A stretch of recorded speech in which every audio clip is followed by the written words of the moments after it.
Yo, what's good, YouTube? Welcome back to the channel. Welcome back to another reaction video. This is a disaster. I'm pretty sure this is about Dallas Cowboys because of the thumbnail and shit like that. But let's go ahead and check this out. Like, if Dak can't handle this situation, then maybe you're What happened? not the guy to lead us to a Super Bowl.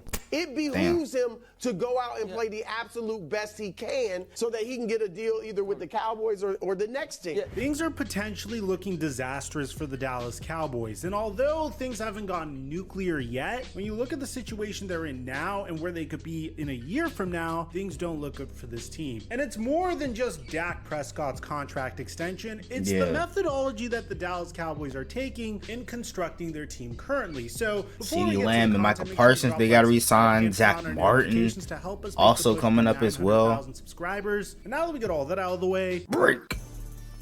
W intro.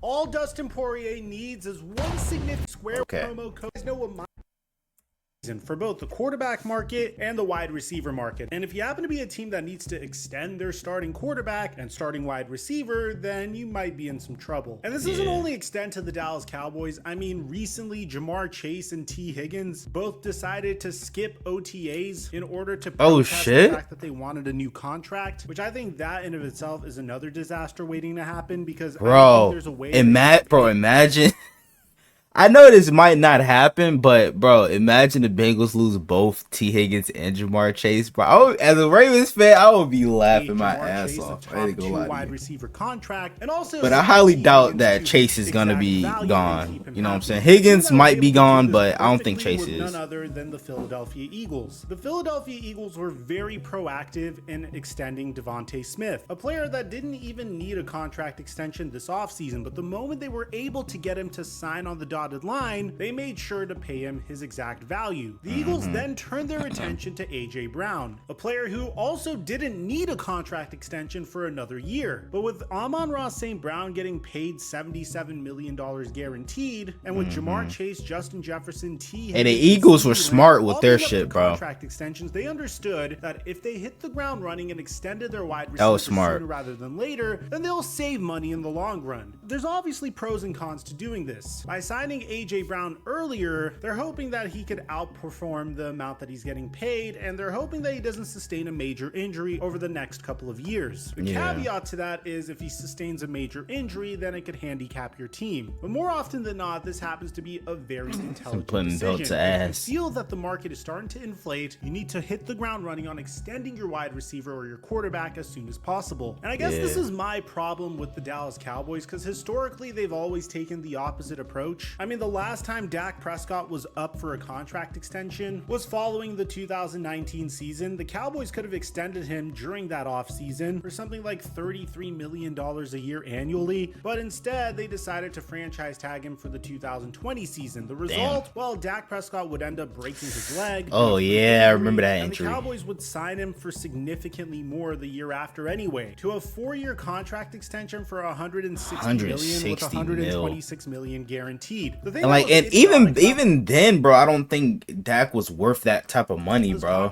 Like, Dak's a pretty decent QB, but he's nowhere near worth $160 million. But they decided to sign him to a contract extension that would have virtually no cap hit in the beginning of the extension, and then a tremendous cap hit towards the end of the extension. Essentially, what the contract meant was the Cowboys had no choice but to extend Dak Prescott at the end of this contract that he just signed, or else they were going to incur a $55.4 million cap hit. No matter what the Cowboys do, they're going to feel the wrath of this contract extension from Dak Prescott. Unless if, of course, they decide to extend him again and spread the cap hit and kick the can further down the road. You could see why Dak Prescott wasn't really intimidated when the Cowboys traded for Trey Lance. It's primarily because even if they want to move on from him, the Trey Lance era would be screwed because of the cap penalties. Now, the thing that makes this situation with Dak, bro, I totally forgot they even traded for Trey Lance. Both sides. 1 month ago, he said he that's kind of been swept under the rug for real. 2024, saying, "I'm not going to say I fear being here or not. I don't fear either situation, to be candid with you. I love this game and I love to play and love to better myself as a player and my teammates around me. Right now it's with the Dallas Cowboys. It's where I want to be, and that's where I am, and that's the focus. And after the season, we'll see where we're at, and if the future holds that, and if not, we'll go from there. But he's also saying some weird stuff. He has mentioned in the past that he doesn't need a max contract extension, which would make a lot of sense considering the fact that he hasn't really had much postseason success since signing the previous contract extension. If you guys remember, a month ago he said, "I'm not trying to be the highest paid player necessarily. We'll wait until the negotiations begin, and obviously I want to put this team in the best situation." But then more recently, he's been saying more questionable things, such as he doesn't play for money, which is hilarious because if you just take this as a standalone quote, it sounds absurd. But listen to him say it himself. "I don't play for money. Never have, never cared for it, to be honest with you." The fuck are you playing for then, nigga? Like, would give it up to play this game. So now I don't know. Okay, you're bugging out, gang. I ain't gonna lie to you. But Dak Prescott, the fuck is the point of you playing then? If you're not playing for the money, like, come on now. For where he is now. Let's keep it a buck. Pushing me. I'm somebody that I don't like to let others. I mean, of course, like, you're gonna have love for the game, but also, you know what I'm saying, you want to be able to put bread on your, you know what I'm saying, on your kids and family's table and shit like that. Like, and Trey is the person I need to watch. Keep it real, Dak.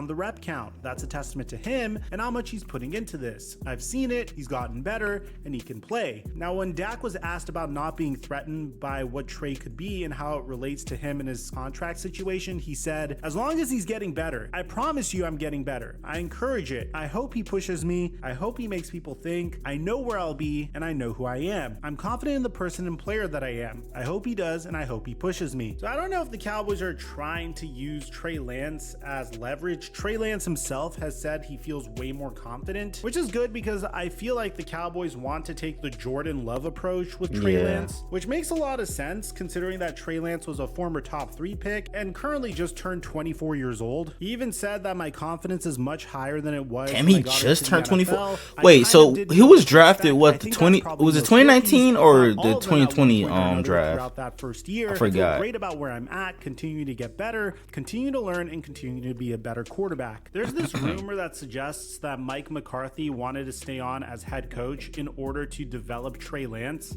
But to be honest, there's no way that the Cowboys can move on to Trey Lance as a succession plan until they figure out what to do with Dak Prescott's contract. And I have no faith in Nigga, just let him walk at this point, bro. And like, because Trey Lance is obviously younger than Dak Prescott, and he has a pretty much a higher upside too with the talent that he's got. He just needed, you know what I'm saying, some time to really, how do I put this? To really develop behind, you know what I'm saying, a true veteran quarterback. You feel me?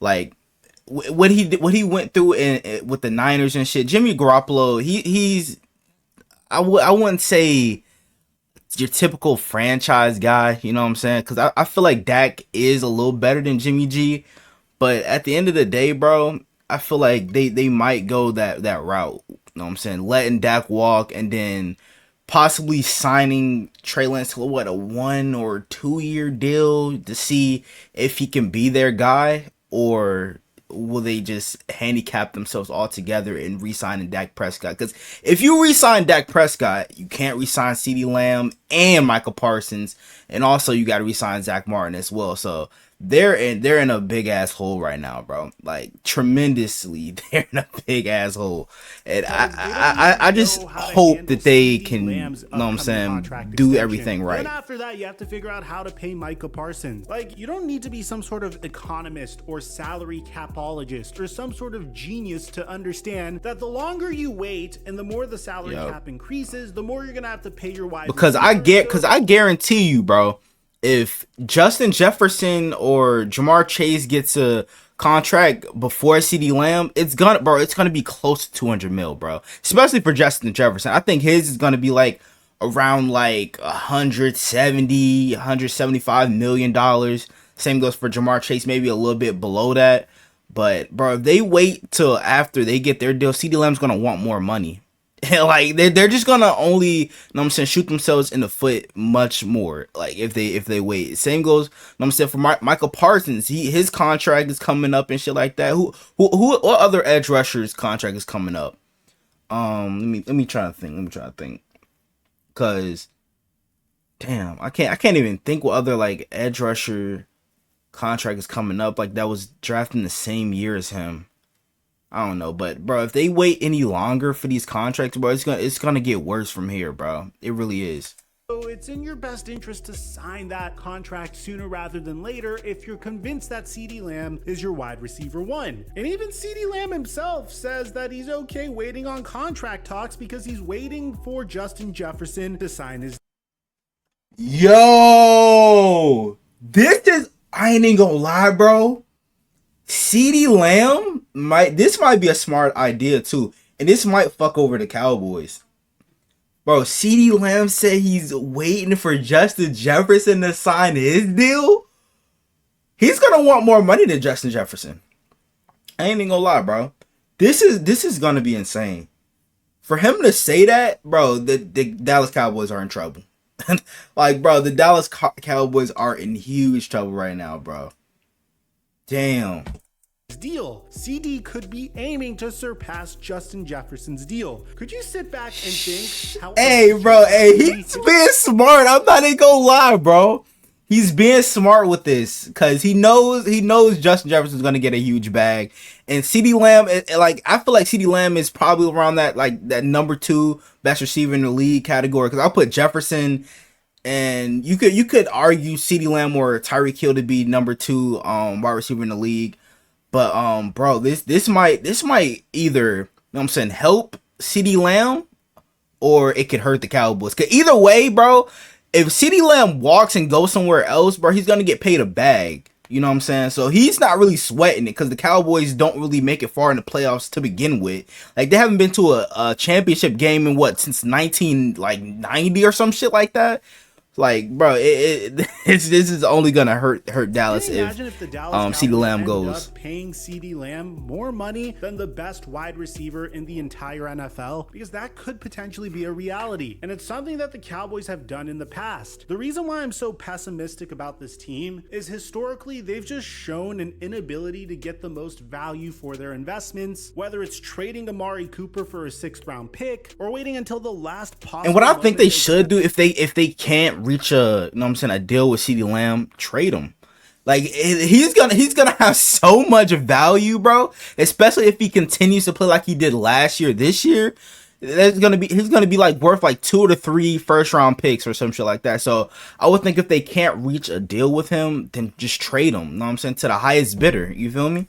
And their stars. But that's easier said than done because, you know what I'm saying, some teams don't really want to give up first round picks like that. But when you got a receiver like CeeDee Lamb, it will be worth it, especially if your team is, you know what I'm saying, very well put together already, and all you need is a true number 1 receiver. You know what I'm saying? And have a top 5 wide receiver. It's gonna be interesting to see how this goes, though. Player that need new contracts within the next 2 years, and I just don't see a way for them to come out of this where I could look at what Stephen Jones and Jerry Jones have done and think to myself as a fan, wow, they did a great job. Especially if CeeDee Lamb ends up getting paid more than Justin Jefferson and Jamar Chase. Especially if Dak Prescott is able to exceed Jared Goff's recent contract extension. So let me know in the comment section down below, what do you guys think about all this, man? Especially if you're a Cowboy fan. Aside from that, I'm your boy Mike, and I'm dropping our mic until our next upload.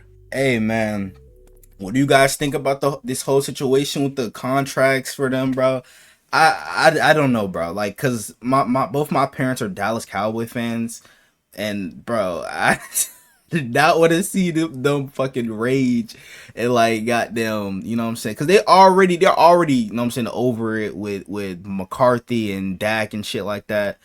But it's gonna be interesting to see what the hell they do with the contract situations with basically 4 guys they gotta pay. You know what I'm saying? With Dak, CeeDee, Micah Parsons, and Zach Martin. But I want to know what you guys think down in the comments below. Hope you guys enjoyed the video. Make sure you guys like, comment, subscribe to the channel if you're new. Turn on post notifications and notify whenever I drop another banger video. We're on the road to 200 subs, so let me get there for more banger NFL content like this. And without further ado, I'm out. Gang!